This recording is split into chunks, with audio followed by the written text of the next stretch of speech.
En la primera part, l'Atlètic Balear no aconseguiria crear ocasions de perill, mentre que el Gavà buscaria el gol amb jugades com aquesta. Al minut 34, Guira fa una excel·lent passada a Tarradellas, qui després de fer una bona finta no aconsegueix superar Emilio. I encara al minut 41, el Gavà tindria una clara ocasió per avançar-se al marcador. Arran d'un córner, la pilota es queda morta dins de l'àrea de l'Atlètic Balear, però Queco no aconsegueix encertar amb la punta de la bota. Abans d'arribar al descans, però, el Gavà patiria un ensurt. Armada es trobava aquesta pilota al segon pal i a punt va estar de sorprendre Marcos de cap. Ja a la segona part, el partit es compensaria perquè tots dos equips trobarien clares ocasions de gol. El Gavà disposaria de la primera arran d'aquesta falta comesa sobre Puigdollers. Borrell centra la pilota dins de l'àrea rival i Jimeno, que remata ajustant la pilota al segon pal, falla per molt poc.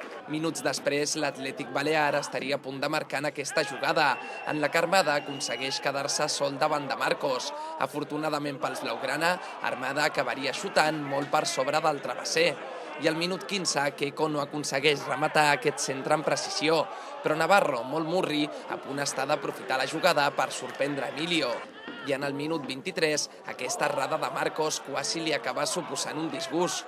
L'ocasió més clara del partit, però, seria pel Gavà al minut 42.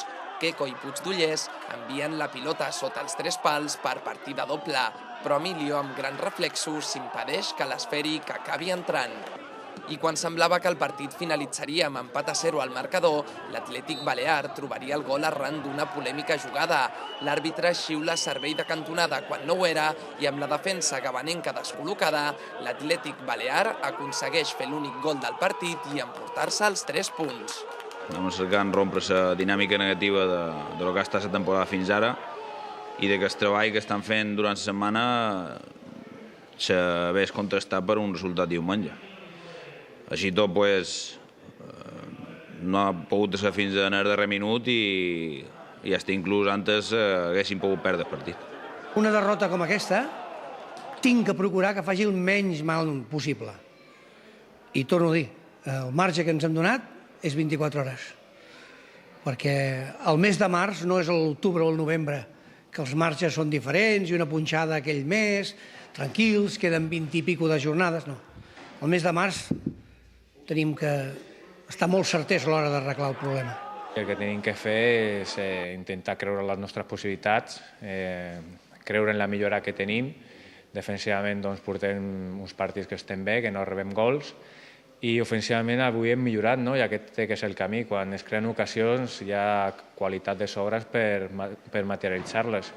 Després d'aquesta derrota, el Gavà se situa amb 34 punts en el 13è lloc de la classificació. De no voler veure's molt a prop de la zona de descens, els homes de Toni Llavaria no haurien de fallar la propera jornada. El repte, però, no serà gens fàcil, i és que els blaugranes s'enfronten fora de casa al Villarreal B, segon a la Lliga amb 55 punts.